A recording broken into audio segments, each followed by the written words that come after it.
பிப்ரவரி 2010. Ready? Comments. மாண்புமிகு பேரவைத் தலைவர் அவர்களே, இந்த நிதிநிலை அறிக்கையின் மீது பேசுகிற வேளையில் அரசின் அறிவிக்கப்பட்ட திட்டங்களுள் மக்களுக்கு தேவையானவற்றை வரவேற்கின்ற வகையிலும் சுட்டிக்காட்ட வேண்டிய குறைகளை தவறாமல் சுட்டிக்காட்டுகின்ற நிலையிலும் எனது கட்சியின் சார்பில் கருத்துக்களை எடுத்து வைக்க முன் வருகிறேன். அந்த வகையில் நான் ஒரு சில கருத்துக்களை இந்த மாமன்றத்தின் மாண்புமிகு உறுப்பினர்களின் கவனத்திற்கு வைக்க விரும்புகிறேன். நான் தெரிவிக்கும் கருத்துக்களுக்கு உரிய விளக்கங்களை அரசின் சார்பில் மாண்புமிகு அமைச்சர்கள் அளிப்பார்கள் என்று நம்புகிறேன். அதே வேளையில் மாண்புமிகு அமைச்சர்கள் தங்கள் விளக்கங்களை நான் உரையை நிறைவு செய்த பின்னர் அளித்திடுமாறு பணிவன்போடு கேட்டுக்கொள்கின்றேன். நிதிநிலை அறிக்கையை சட்டமன்றத்தில் அளிப்பதற்கு முன்பு 3 அறிக்கைகளை அரசு வழங்க வேண்டும் என்று நாங்கள் ஒவ்வொரு வருடமும் கோரி வருகிறோம். அதாவது, கடந்த ஆண்டு நிதிநிலை அறிக்கையில் அறிவித்த திட்டங்கள் எந்த அளவிற்கு நிறைவேற்றப்பட்டுள்ளன என்று விளக்கும் ஓர் அறிக்கை, மாநிலத்தின் பொருளாதார நிலையை விளக்கும் அறிக்கை மற்றும் நிறைவேற்றப்பட்ட திட்டங்கள் மக்களிடம் என்ன தாக்கத்தை ஏற்படுத்தியுள்ளன என்று விளக்கும் அறிக்கை ஆகிய 3 அறிக்கைகளையும் வழங்க வேண்டுமென்று நாங்கள் தொடர்ந்து வலியுறுத்தி வந்துள்ளோம். இந்த 3 அறிக்கைகளோடு வரவு செலவு திட்டம் அளிக்கப்பட்டால் அது மக்கள் மத்தியில் பெருத்த வரவேற்பை பெறுவதோடு ஜனநாயக ரீதியாக ஏற்றுக்கொள்ளத்தக்க ஒரு அறிக்கையாகவும் அமையும் என்று தெரிவித்துக் கொள்ள விரும்புகிறேன்.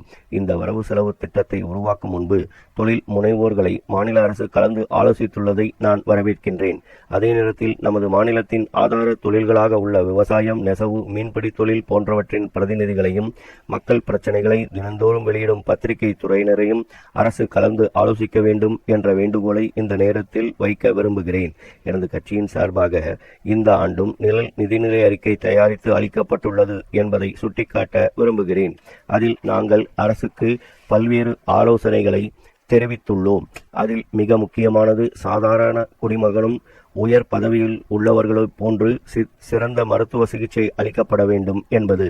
அந்த கோட்பாட்டின் அடிப்படையில் உயிர் காக்கும் உயர் சிகிச்சை திட்டத்தை நாட்டு மக்கள் அனைவருக்கும் நீட்டித்திருக்கிற அரசின் உன்னத திட்டத்தை நான் மனப்பூர்வமாக வரவேற்க கடமைப்பட்டிருக்கிறேன். அதேபோல நிலவரி விகிதங்கள் குறைக்கப்பட்டுள்ளதையும், உழவர்களுக்கு குறைந்த வட்டியில் கடன் வழங்குவதையும், கூடுதலாக மகளிர் சுய உதவி குழுக்கள் அமைக்கப்படுவதையும், சிறு வணிகர்களுக்காக நல வாரியம் அமைக்கப்படுவதையும் நான் மனதார பாராட்ட கடமைப்பட்டுள்ளேன். இந்த சந்தர்ப்பத்தில் மற்றொரு விஷயத்தையும் நான் குறிப்பிட விரும்புகிறேன். கடந்த ஆண்டை விட இந்த ஆண்டு கல்விக்கு கூடுதலாக நிதி ஒதுக்கப்பட்டிருப்பதை நான் வரவேற்கிறேன். ஆனாலும் கூட கோத்தாரி குழுவின் அறிக்கையில் சொல்லி உள்ளபடி மொத்த செலவினத்தில் 6% நாம் இன்னும் கல்விக்காக ஒதுக்கவில்லை என்பதையும் நினைவுபடுத்த விரும்புகிறேன். அதை கவனத்தில் கொண்டு அடுத்த ஆண்டு கல்விக்கு இன்னும் கூடுதலாக நிதி ஒதுக்க வேண்டும் என கேட்டுக்கொள்ள விரும்புகிறேன். அதேபோல மருத்துவம் மற்றும் மக்கள் நல்வாழ்வு துறைக்கான ஒதுக்கீடும் அதிகரிக்கப்பட்டுள்ளதை வரவேற்கத்தக்கது. இன்னொரு முக்கியமான கருத்தையும் இந்த நேரத்தில் குறிப்பிடுவது என் கடமையாகும். இலங்கை தமிழர்கள் முழு உரிமைகளோடு நல்வாழ்வு வாழ்ந்திட ஐக்கிய நாடுகள் சபையின் உதவியுடன் உரிய ஏற்பாடுகளை செய்ய வேண்டும் என்று நமது மாநில அரசு மத்திய அரசை வலியுறுத்த வேண்டும் என்று கேட்டுக்கொள்ள விரும்புகிறேன். அடுத்ததாக, மத்திய மாநில உறவுகளை பொறுத்தளவில் மாநில அரசின் மொத்த வரி வருவாயில் கணிசமான பங்கு மத்திய அரசுக்கு செல்கிறது. மத்திய அரசிடமிருந்து மாநிலங்களுக்கு வழங்கப்படும் நிதியின் அளவை சுமார் 40% அளவுக்கு உயர்த்த வேண்டும் என்று கேட்டுக்கொள்ள விரும்புகிறேன். அவ்வாறு கொடுக்கப்படும் மொத்த தொகையில் நமது மாநிலத்திற்கு சுமார் 5 விழுக்காடு மட்டுமே வந்து சேர்கிறது.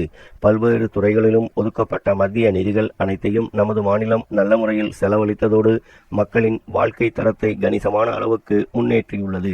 எனவே இதை ஊக்கப்படுத்தும் வகையில் மத்திய நிதிக்குழு நமது மாநிலத்திற்கு கூடுதல் நிதி ஒதுக்க பரிந்துரை செய்ய வேண்டும் என்று கேட்டுக்கொள்கிறேன்.